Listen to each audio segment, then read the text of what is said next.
and welcome to Something to Talk About. I'm Linda McNamee, and for the next hour, we are going to have some very entertaining guests, probably. I would like to say the show's going to the dogs, but not quite ready to make that joke yet. But before you meet my wonderful guests for this evening, I would like to invite you to give us a call tonight. If you have a question for our guest, you can give us a call at 781-270-9199. Someday I'm actually going to remember that phone number. Or you can email me at talk@bcattv.org. We have a full crew this evening. I would like to thank Chris Flaherty, who is a staff member here, and make sure that everything runs smoothly and perfectly without too many glitches or hitches. We have Colleen Moore, Director Extraordinaire. We also have Jolie Atwood, Liz Gillespie, and Marie Belanger. So thank you, everyone, for giving up your Wednesday evening to come in and have some fun. Last but definitely not least, I would like to thank my husband, Paul, for staying home for Daddy date night. And I know the kids are probably anxious to meet my guest, so without any further ado, I would like to introduce my wonderful guest, Kait Gallagher, and her buddy, Farley. Welcome.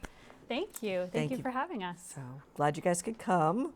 Yeah. Hopefully somebody will behave himself. Hopefully. So can you tell me a little bit about yourself, where you grew up and how you came to the Burlington, Boston area, and how you decided to get involved with working with guide dogs? Absolutely. So I grew up in southern New Hampshire, just outside Nashua, a town called Amherst, and went to school in upstate New York at Skidmore College. Oh, okay.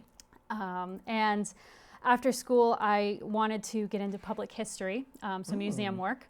So Boston, what better place to do that? Absolutely. But unfortunately, when I graduated, the economy was not great. Getting into nonprofit work was challenging. So I actually took an administrative job at a local bank called Cambridge Trust Company. Oh, okay. And have been there ever since. I managed not to leave. I've done a few different roles with them, but am currently a private banking officer with them. Oh, cool. Actually moving up to New Hampshire soon to start doing that. But throughout all that, I have an older brother who raised several guide dogs with Guiding Eyes for the Blind. Okay. And thought it was just a wonderful program, wonderful opportunity. We've had dogs growing up, absolutely love them. So when I saw what great work he was doing and how much fun it looked, cool. I decided I had to do it myself. Convinced my poor boyfriend, who had no idea what he was getting into, that it was a great idea. So then we moved. Really, dear, it is a good idea. Yeah, Sorry, absolutely. Sorry, Farley. You're all right. And so we ended up moving out to Waltham to a dog-friendly apartment building out there. Okay. Raised our first dog in September. We started in September of 2015. Actually, he was born in September 2015. We got him in November, right before Thanksgiving.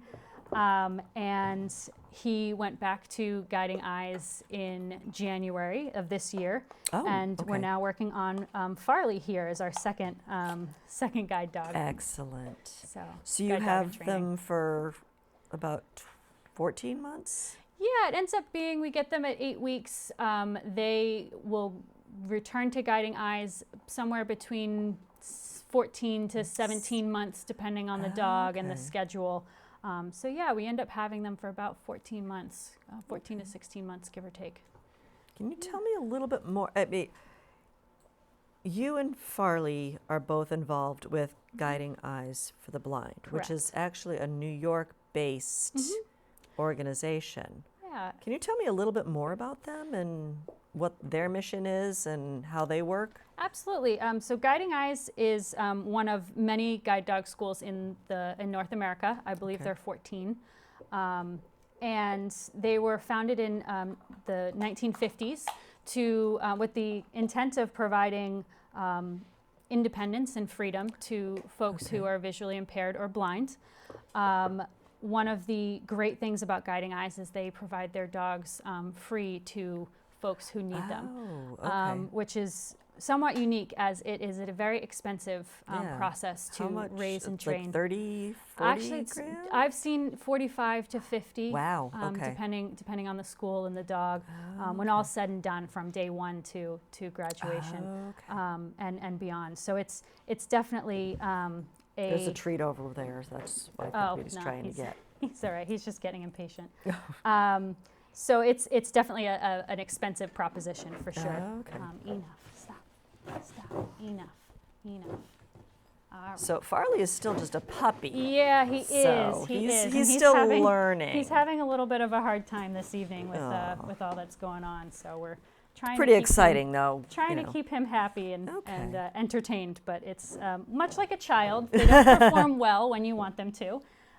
So we just try and work on some strategies to redirect him into positive behaviors. Here, Okay. So you said you got him at about 8 weeks.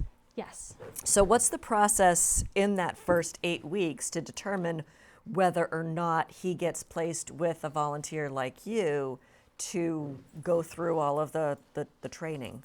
Yeah, I haven't been there personally, so I can't speak from Okay. experience, but my understanding is once the puppies are born, they go through a home learning process. They're sent out with volunteers. Once the puppies are born, the mother and the puppies are sent to a volunteer's house so they can experience what being in a home is really like.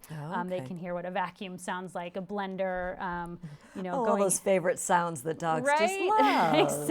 Exactly. They get to experience being handled, really focus on body handling skills and the comfort level with that. Amongst many other first experiences. And the goal is to make sure that it's a positive experience for them so that they're ready to experience that later on in life. Hey, bud. Sit. Good. Down. Good job. Good. Oh, good boy. What a good boy. I'm sorry. Now, Again. when are they placed with that harness? Or it's not really a harness, it's just like a vest? Or Yeah, this is a vest that Guiding Eyes provides the dogs. Usually it's around 12 weeks old. Okay. After they've gone through the first 8 weeks of obedience training, and the trainer is convinced that they're ready to start going out into public and experiencing a little bit more in the public eye. Sit. I know, you're having a real hard time with this, but you gotta settle, buddy. Down. Good, I know, good boy. Good boy. So it's, so the vest is essentially to denote that he is a service dog, which affords him the opportunity to go into places that your pet dog wouldn't be able to go. Okay, so like the little sign saying service dogs, Exactly, exactly. So it provides us the opportunity to really get him the experience he needs so that when he goes off to become a dog in harness, a guide dog, he's ready to go. He's already had a lot of experiences with, hanging out in Panera or taking the train to work or, we'll take the dogs to, the movies or the supermarket, things like that. He's ready to go. He's already experienced with the that. movies, how does he do with like the sounds? Like if you bring him to a really loud movie? Yeah, they do pretty well with it. A Most lot of of dogs them, don't like fireworks and stuff, and depending on the movie. We spend a lot of time making sure that they're comfortable with loud sounds. They don't get too spooked by it. We obviously, every experience we have with them, we want it to be positive. So, we try really hard not to, throw them into a 4th of July fireworks parade, the first day we have them, but certainly try and get them out and experience as much as they can, sounds, smells, kids running around, people trying to get a hold of them, people trying to pet them when they're out in public, that sort of thing. Are you trying to get this? Now, speaking of people trying to pet them in public and pay attention, because he is an adorable puppy. I know, it's so hard. But like, I remember hearing instructions like, this dog is working. Please do not, play with him. Please do not try to distract him. So is that also like a warning, even though he's not a guiding eye dog yet, he still needs to be treated as one to get the practice? Yeah. Even though he is not a guide dog yet, he definitely needs to be treated like one. And that's what the vest is for. It helps us remember that, and it hopefully helps the public know that. We do occasionally have folks who have a hard time with that. He has a super cute dog. They all are. He's got this precious little face. And he's got the puppy eyes down pat for sure. Works out to his advantage. Oh, for sure.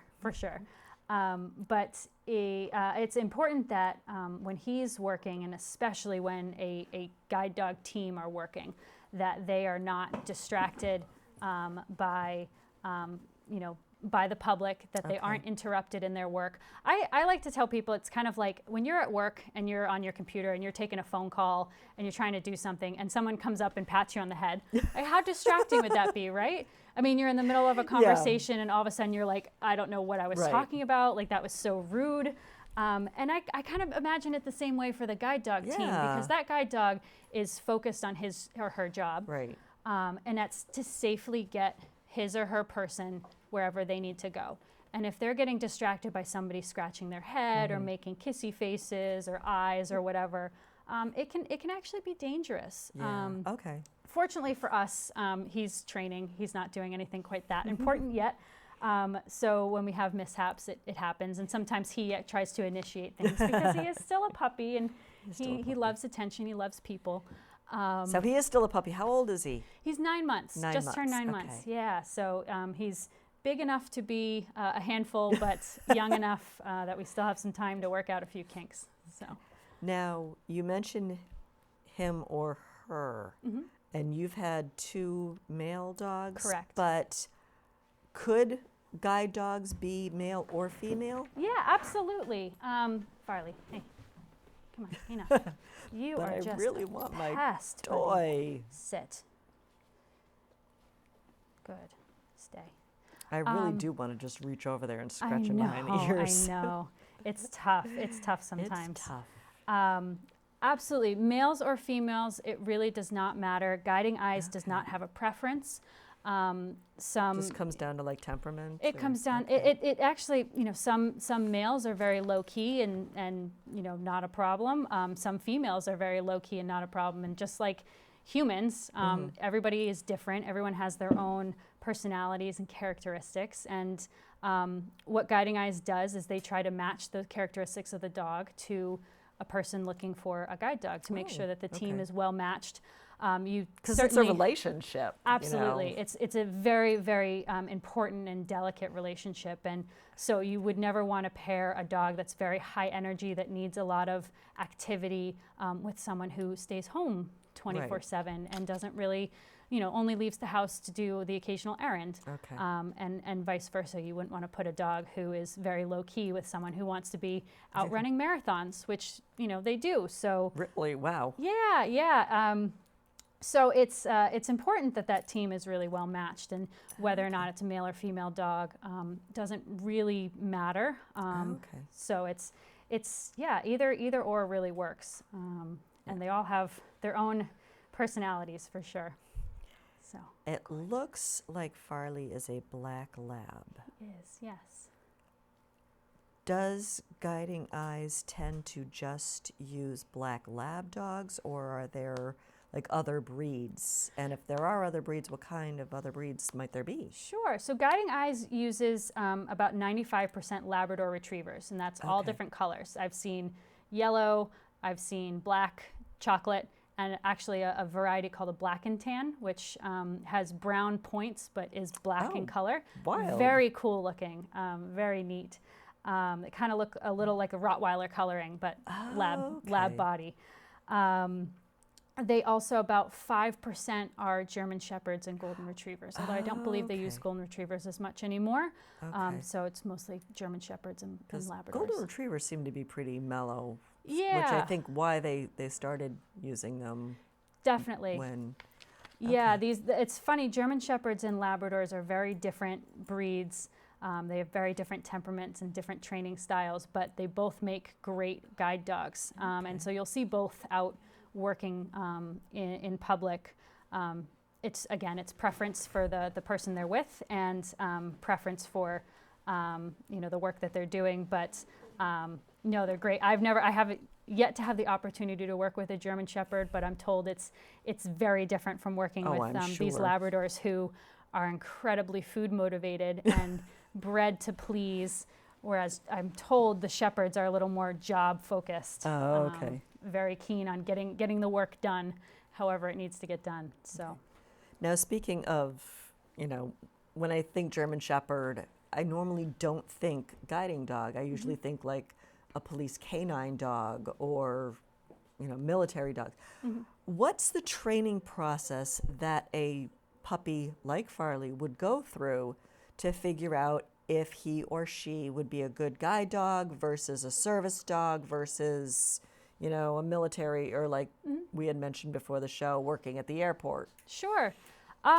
So again, Guiding Eyes program starts when the puppies are born. For the first 8 weeks that they're with Guiding Eyes and volunteers with Guiding Eyes, they are evaluated for their character, for their confidence, for their curiosity, really trying to see how they interact with the world and what their innate sort of qualities are. And at 8 weeks, they go through a minor test to see how they're doing in that regard.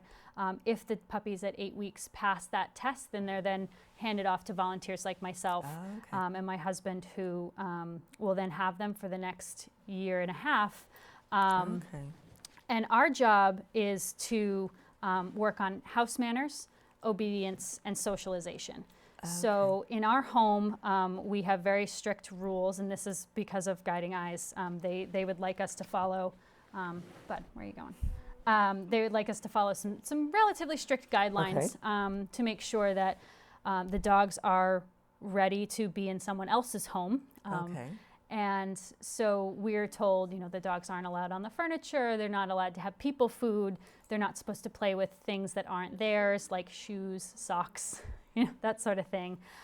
Which is really hard for a puppy. It is. It's a lot of work, but it's very rewarding when it all comes together. But from the obedience side of things, we, for the first 8 weeks that we have the dogs, we go to an hour-long class each week to work on the foundations, make sure that they're ready to go in terms of the usual commands, sit, stay, come. Now I noticed you were also doing like hand signals too. Is that like normal training, or? It's part of the Guiding Eyes training. Yes, they like to make sure that there are multiple ways to communicate with the dog, because there are folks who may or may not be able to speak, or it's always a good thing to have an alternative method of communicating, just in case the dog needs it. And then finally the socialization piece. So we take him wherever it's appropriate, wherever we can, wherever we can get him into an environment that he can be successful in.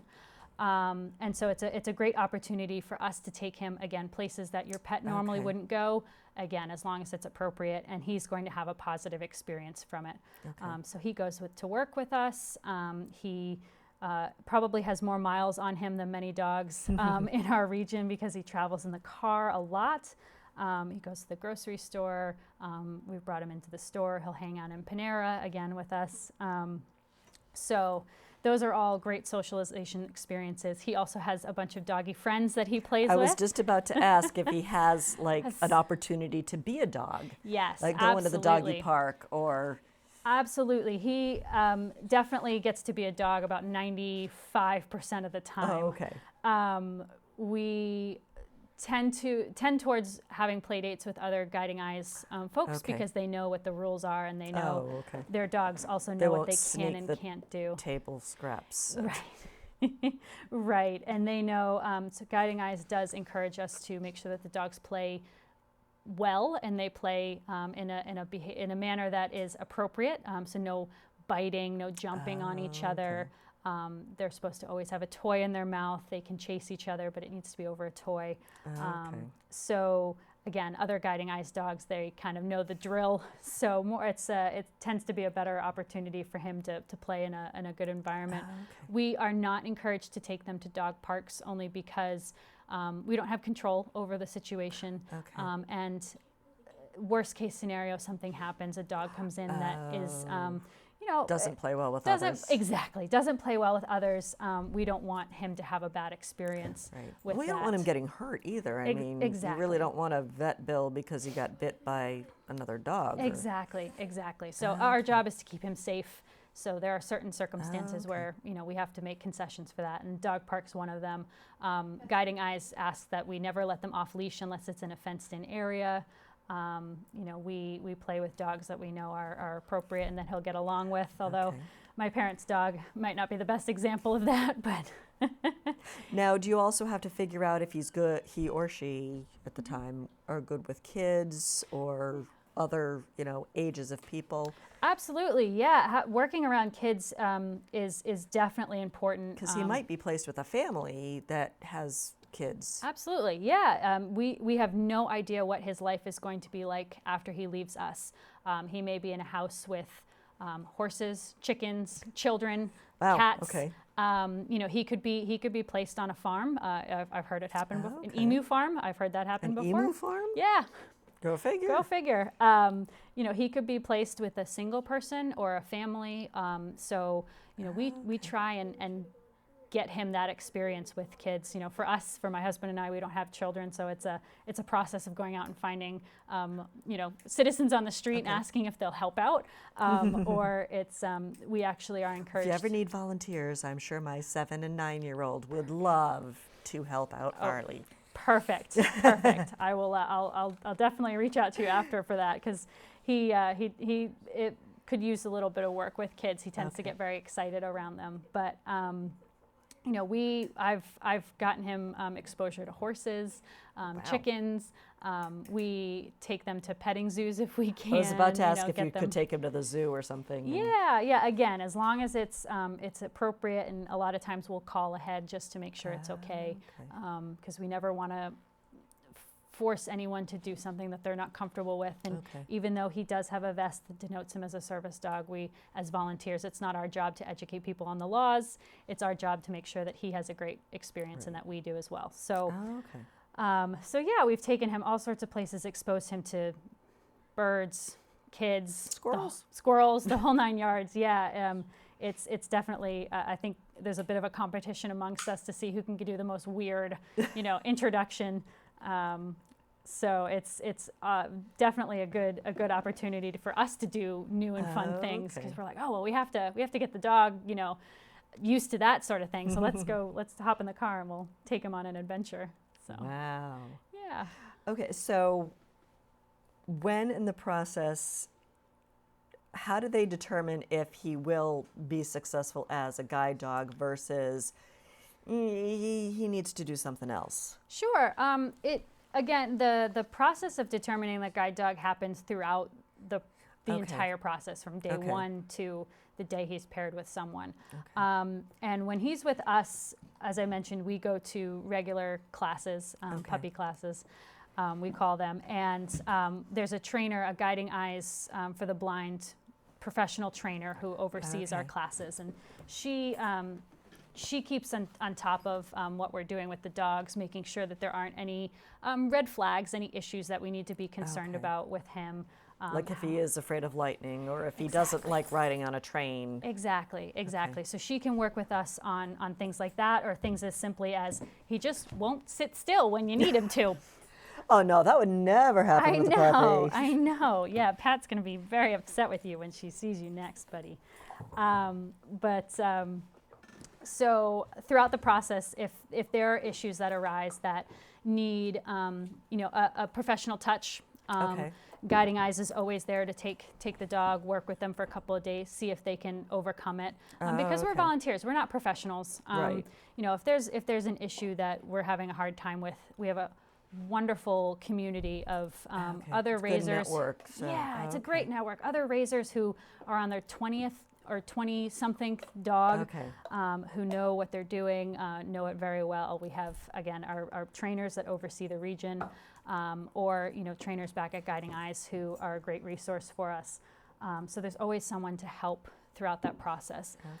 Once the dog goes back to Guiding Eyes for their INFR training, which is a test that they perform on every dog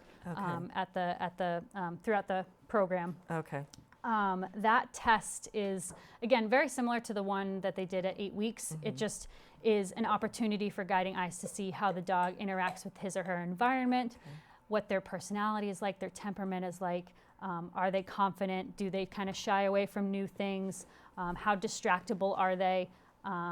And so it's a pass or it's arguably a pass or fail kind of thing, but if the dog fails, that doesn't mean that they're out of the program. It just, it might require a little more evaluation, or they may just need to, try again another day. I've heard that happening before. Well, but sometimes, we have bad days and good days. Exactly. So, Yeah, for sure. And at that point, they might decide that the dog might not be best suited for guide work, but for another career. And they always try to first put the dog into another career if that's appropriate for the dog.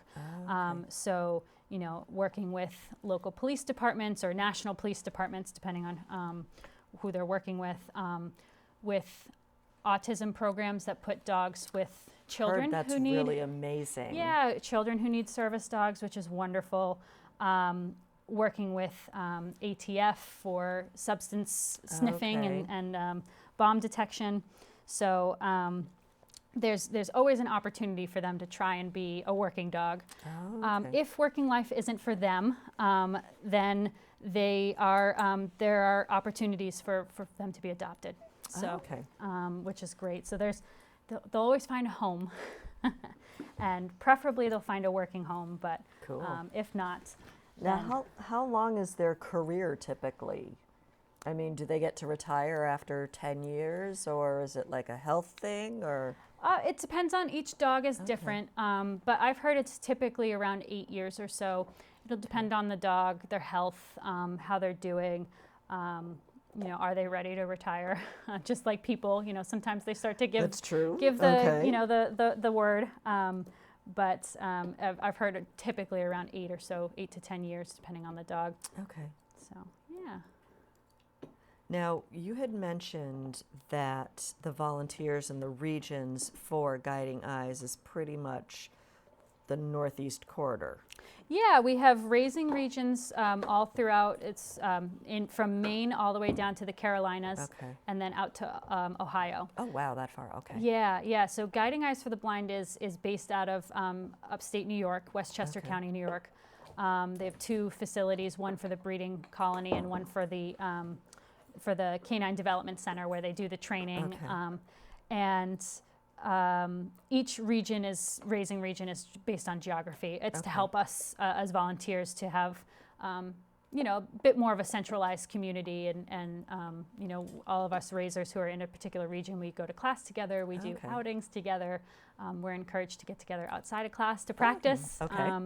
And also helps us when, for example, if I need to go out of town for work or vacation, we are not allowed to put the dogs in the kennel. Sorry about that. No, throwing things. There you go. I just don't want to break the rules. No, that's fine. Thank you. I appreciate that. No, we are asked not to put them into a kennel. Okay, but if you were to take a vacation to the beach or something, would you be able to take him with you? Is that allowed, or? Yeah, I mean, so I go up to Vermont pretty regularly, and so we take Farley with us and have a great time. My brother lives in Burlington, so that's a wonderful dog town, and we have a lot of great opportunities there to do outings and have fun on Lake Champlain, and he's a huge water dog, so that's one of his favorite things. But if we were going out of the country or going somewhere where it wouldn't be appropriate, we actually have a wonderful network of puppy sitters, folks who don't necessarily want to commit to raising a dog, because I understand it's tough. It's a huge commitment. It's a lot of work, and not everyone can commit to that. But if you still want to get involved as a volunteer with Guiding Eyes, opportunities for puppy sitting are wonderful for folks like us who need a break every once in a while, need to get away, and can't take Farley with us. So people can commit for several hours to several weeks, depending on what the situation is. So it's a great opportunity to get involved if, again, if you're a dog lover and you want to help out, but you don't necessarily want to raise. We utilize that a lot because it's great for him because he gets to work with somebody new, new environment. I might find someone who has kids who can take him for a weekend so he can experience that.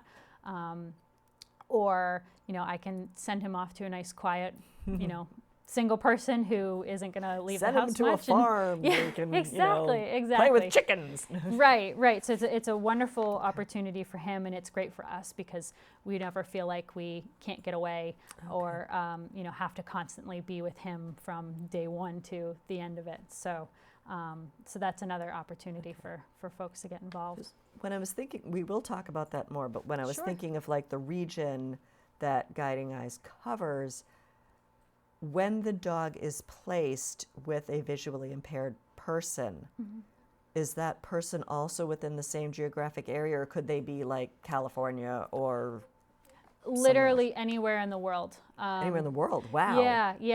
Okay. Although my experience is most folks are in North America who apply to Guiding Eyes because there are guide dog schools, internationally. So most of the thing, there's got to be a language barrier too. If he learns, English commands, then if he goes to Germany, I mean, poor dog would be confused.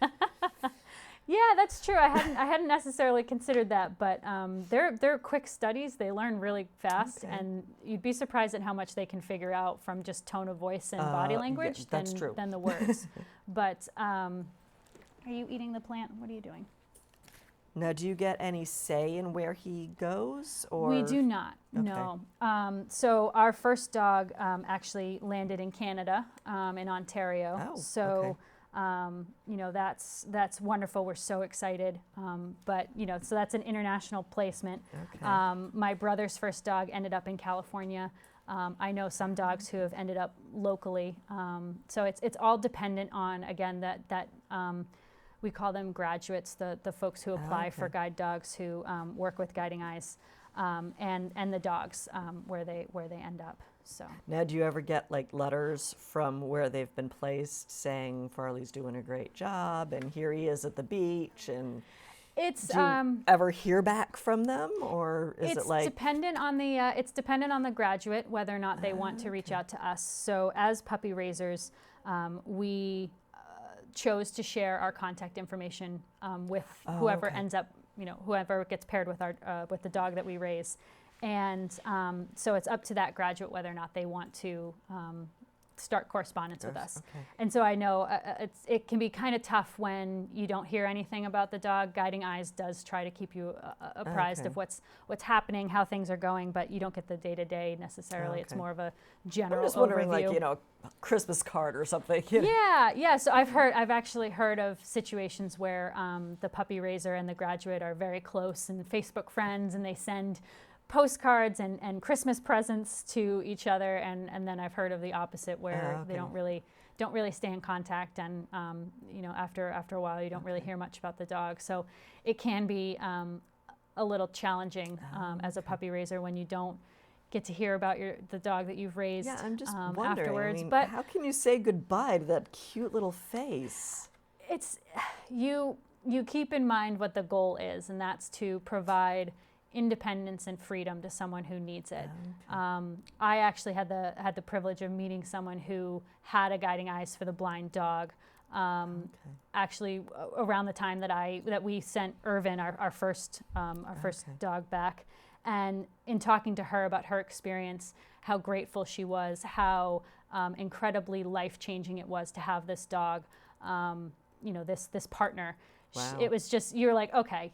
Yeah, we're doing this for the right reasons. It's tough. It's tough sending them back. I will not mince words. With a year and a half with anyone, I mean, they're part of the family at that point. That's got to be hard. But it is. But you just have to keep reminding yourself of the end result. Exactly. That he has or she has a much more important job than being our pet. And if he can provide someone with the lifestyle that they aspire to, I mean, that's just the greatest gift. So yeah, it's rough, and it can be a rough couple of days, and I'm sure. You get a new puppy. Exactly. So yeah, and you start all over again. Now, is there a waiting period between when one dog graduates and you're placed with another? I mean, do you get to decide? Do they tell you? It's a little, there is a process at Guiding Eyes for assigning dogs to puppy raisers. Okay. It's not an overnight thing. Much like when they pair dogs with graduates, they try and pair a puppy with the right puppy raisers to help that dog succeed. Okay. So for example, we until recently lived in a relatively urban environment compared to a lot of our region. And so Guiding Eyes and our regional coordinator really tried hard to find a dog that would thrive in that kind of environment, a dog that was a bit more confident, wasn't as prone to shut down when they got nervous or scared, a dog that really could thrive in that kind of hustle and bustle. So finding that puppy is not always easy. You can't just pick one out of the litter and say, yeah, this one will work. So it can be a little bit of a process to find the right pup.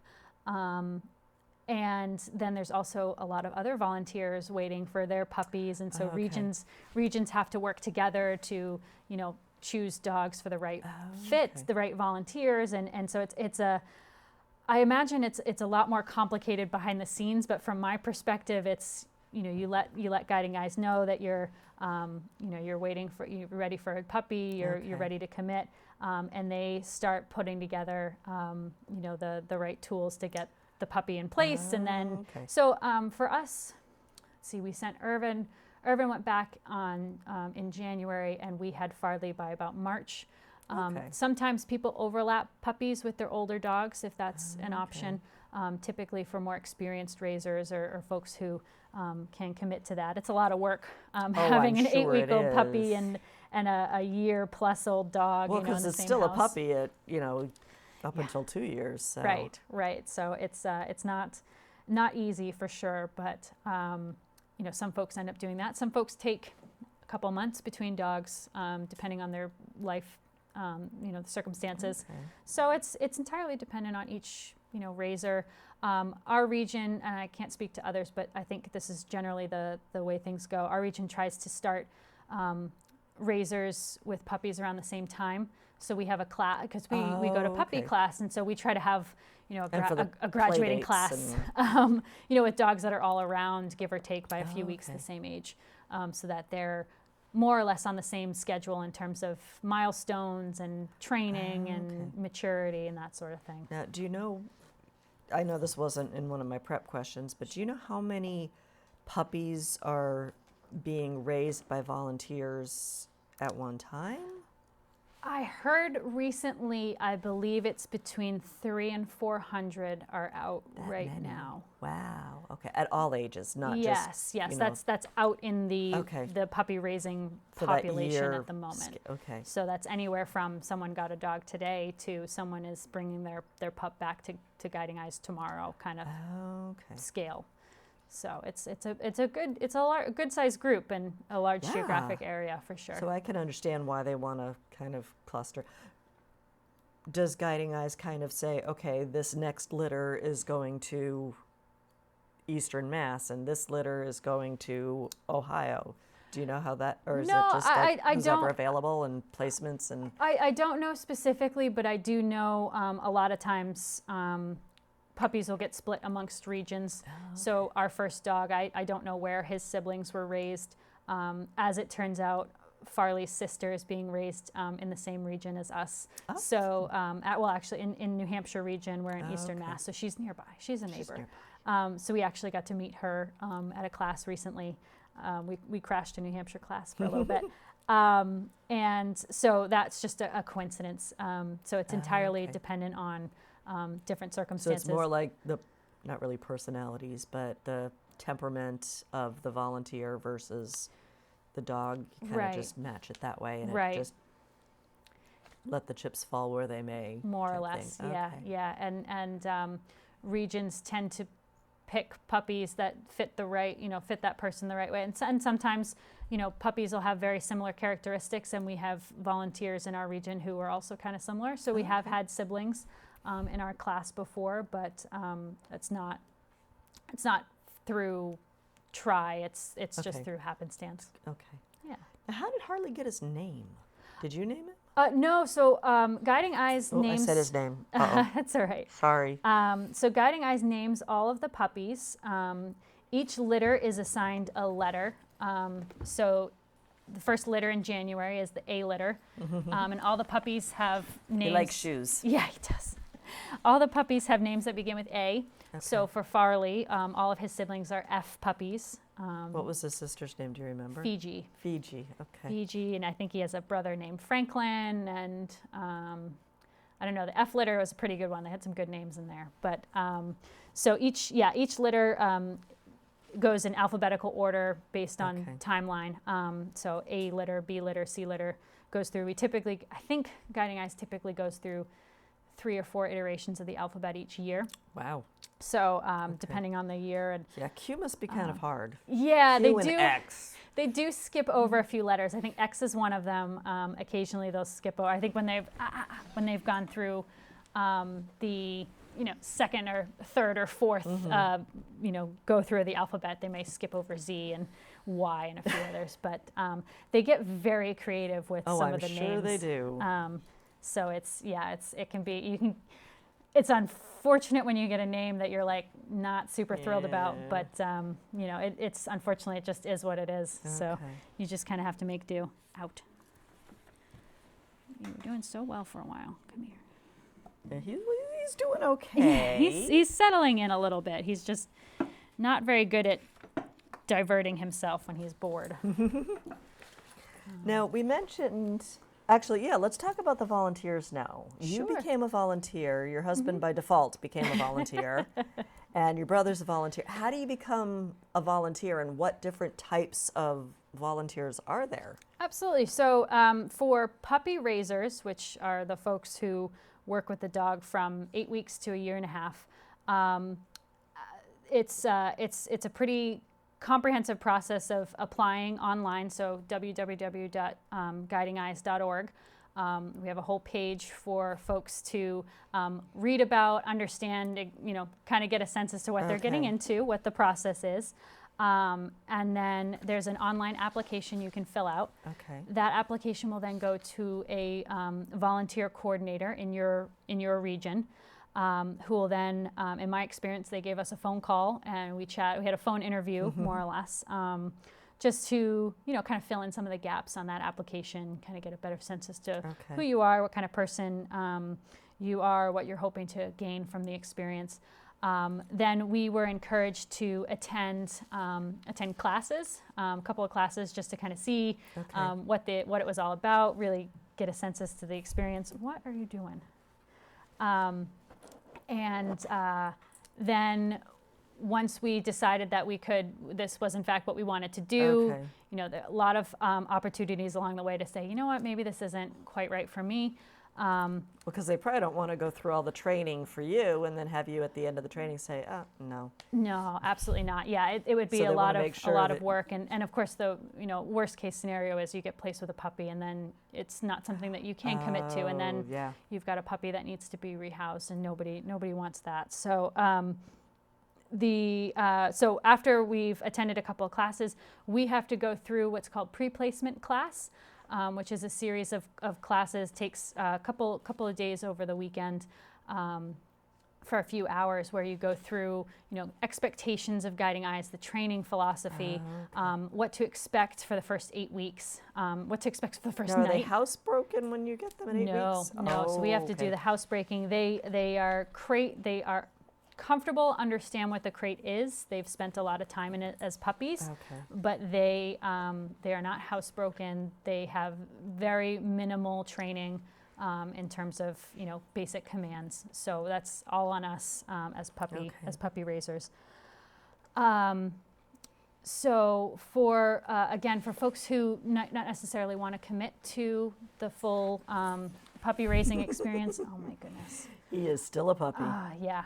The puppy raising experience, puppy sitting is an option, and do they still have to go through all the training? There is some training involved. It's not quite as extensive as the pre-placement class, but puppy sitters do need to be on the same page in terms of the training expectations, how how we tell the dogs to sit, what vocal and physical Okay. command to use. We Keep they them off the couch. yeah, and- exactly. What are the expectations? What you can and can't do. So there is a little bit of training involved, but it's not as extensive. And it's just to make sure that the dogs have that consistency that they need Okay. between houses. And other opportunities, certainly anything from working at class to help. We always need bodies at class to help with Okay. different scenarios. It's always great when we have people at class who can be distractions for the dogs. So it's a great opportunity to go and just help out at class and have a fun time. We do occasionally do events and PR events where we Okay. sometimes we'll look for volunteers. We also do have social media page for Facebook. So if someone's interested in overseeing that, it's actually something I'm currently working on right now, which is a lot of fun. Lucky you. It's fun because I get all the pictures from the region of different puppies, and then I get to post them on Facebook, which is like I would much rather look at this than look at some of the news Everything that's else, going exactly. on right now. So it's a lot of fun for me. I really enjoy it. But that's obviously if someone wanted to take that over, we're more than happy to have that help. So really the key thing is puppy sitting is always necessary. And again, it's a low commitment kind of thing. You have the opportunity to say yes or no. I can take the dog this weekend, or this evening, or that week, or whatever. And so it's you have a lot of flexibility and control over that, which is great. So. Now, you as a foster parent, I guess, would you call yourself a foster parent? Or We prefer puppy raiser. puppy raiser, okay. Yeah. Want to get the No, terminology. no. Are you given like any financial compensation, or do you have to pay all the vet bills and the food bills and Yeah, no, know, it's a all that great kind of it's a great stuff? question. So again, Guiding Eyes provides the training, so we don't have to pay for obedience classes or anything, Okay. which is great. They also cover veterinary care. Okay. 'Cause So sometimes that can get expensive. absolutely, yeah. Just having two pets myself, it's like, oh, okay. It's mind-boggling how expensive it can be, and especially, God forbid, something goes wrong, then it really starts to get pretty exorbitant. But so we're very fortunate. Guiding Eyes covers veterinary care for folks who live near the Guiding Eyes Center. They actually are encouraged to use Guiding Eyes Vet. They have a vet on call, Okay. 24/7. So for folks like us who are too far away, we can always call if we have a concern or need something answered. But for folks who live closer by, they can utilize that vet on their own, which is great. We pay for far too many treats and toys and beds and all sorts of extra stuff. You never have too many toys. Oh, it's true. Especially Farley here. He loves his toys. So we do pay for that. We pay for food, as I mentioned, treats. But it's and mileage to and from classes or outings, that sort of thing. But Okay. it is all tax deductible. Okay. So Guiding Eyes is a nonprofit. So all of our expenses for that could be itemized if we so chose. So, Fun. yeah. So it's a great opportunity to give back, but also get a little back if you need it. So. Now, you had mentioned earlier that, and maybe hopefully I'm remembering it correctly, if Farley is placed with a visually impaired person, it is at no cost to that person? Correct. So, but it costs a lot of money to train Farley and all of his peers. Where does that money come from? Donations. Okay. So a lot of the training is done by volunteer work. Okay. A lot of the folks who work with the puppies from day one to the day they go back to Guiding Eyes is volunteer work. And then a lot of the other costs are covered by very generous, very kind folks who are willing to provide monetary assistance for us. Now, does the organization ever do any fundraisers, or is it just like I believe so. donor? Yeah, I think there's. One thing that always comes across my in my inbox is a fundraiser. I think Eli Manning is actually a big supporter of Guiding Eyes for the Blind. Cool. So every year we see a picture of Eli holding an adorable puppy. What puppy isn't adorable? I You know, Okay. especially the little wrinkles in the face. Oh my goodness. So I know they do at least one big annual. I believe it's a golf outing. But in our region, we try and do occasional fundraising when we can, smaller events.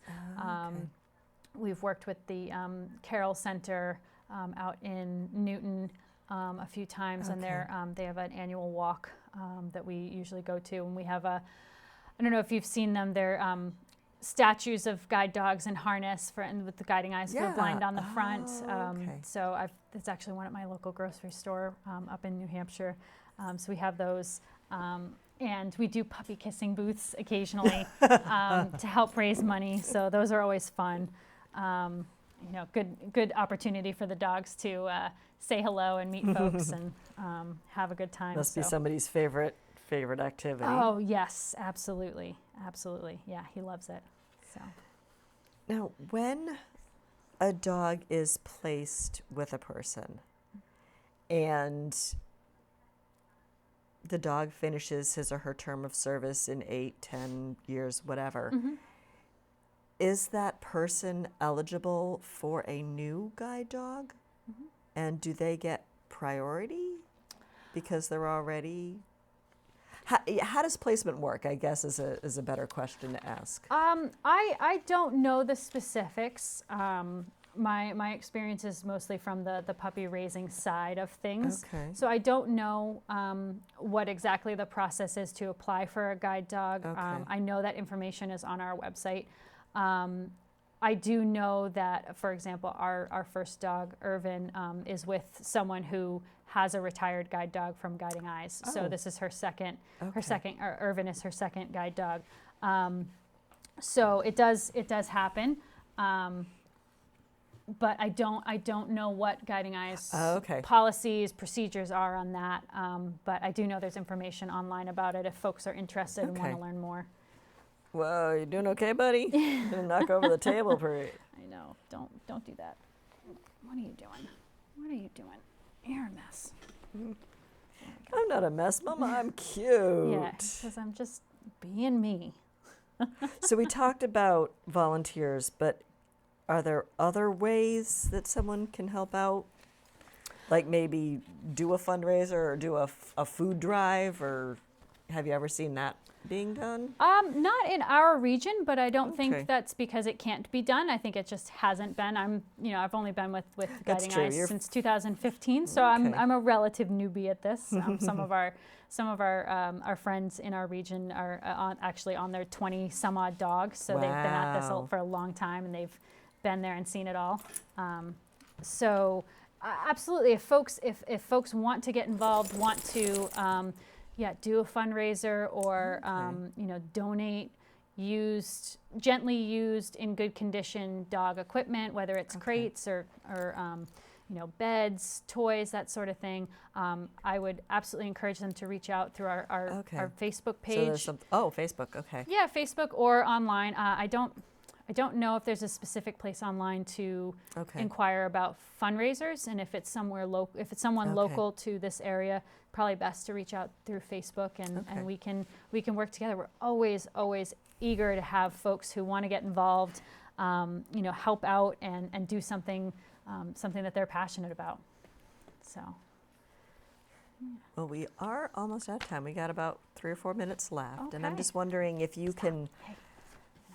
If there's something that really impacted you that you could share with us about why you're doing this, like a special connection that you made at one of the classes, or kind of a follow-up to why you started doing this in the first place. Yeah, I would say I kind of touched on this a little bit, so not quite as exciting, but again, meeting that young woman who had a Guiding Eyes for the Blind dog on the day that Irvin was taking his IFT. So it was our first guide dog puppy.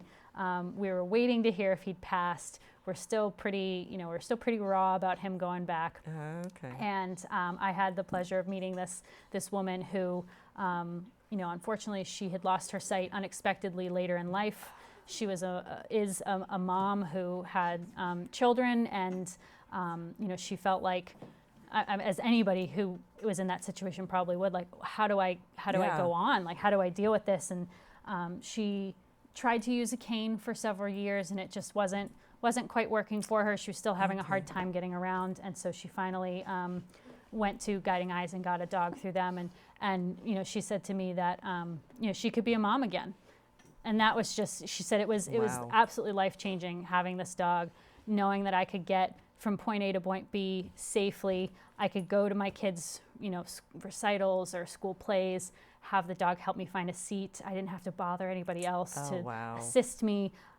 She said that was just absolutely incredible and just really, really life-changing for her. And so, especially on a day where, we were, again, pretty raw, pretty sore about Irvin going back. And, we were excited and waiting to hear what was going to happen. To have that kind of experience was just really, really it's like, okay, we are doing the right thing. Yeah, it was like the universe just being like, yeah, you're good. You're good. You're good. So that was, it was a really wonderful, wonderful opportunity. Oh, wow. Yeah. All right. Another question. I don't know if we touched upon this. I know I'd like to end on a happy note, but we still have time left. Oh, sure. Now, you train Farley and possibly other dogs for 16 months. How long is the training after that until he or she gets placed with a person like this woman that you're telling us about? Sure. Typically, they are guiding. If training goes well and as expected, they'll be guiding someone before the age of 2. So it's only like another 6, 8 months. It ends up being about 5 to 6 months. Okay. Maybe less. Because when you mentioned the school play, it's like, okay, keeping a dog off the furniture has to be different than finding a seat and then telling this person, oh, there is a seat right next to you. It always boggles my mind how when you hear about what these dogs are capable of doing, anything from finding an elevator button to finding an empty seat on the train to waiting for the little, the red hand to turn into a little walking person to cross the street, or to what they called intelligent disobedience. So if I'm I'm trying to cross the street, and even though this walk signal says go, there's somebody blowing a red light or making a right on red, not paying attention. That dog's going to be no, we're not going. There's a car coming, and so it's that dog has to know and be able to interact with his or her environment to a point where they can follow a command to the point where they can't anymore. They shouldn't anymore. And that just boggles my mind that they can train the dogs to do that. I could never within do 6 that. months. I mean, right. It's incredible. It's and all the different incredible. Scenarios that are possible. Yeah. You live in the city, he lives in the city. Now, what happens if he gets placed into, a suburban area or vice versa? Right. A dog that is raised with cows and chickens actually lives in, New York City. It's like, it's got to be. I'm sure it can be very jarring for them, but they are hardwired to work and to want to please and to be adaptable. And so I've heard a lot, the dogs just really flourished. A lot of the dogs really flourish under that. And, they're just so excited to put on the harness and go with their people to, to work or the grocery store or wherever they're going. And they love every minute of it. Great.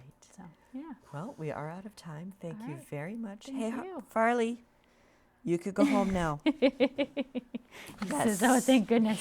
Thank goodness. You did a great job there, buddy. Careful, buddy. And I would like to thank everyone at home for tuning in this evening. And I hope you found our conversation as entertaining and Farley as entertaining as I have.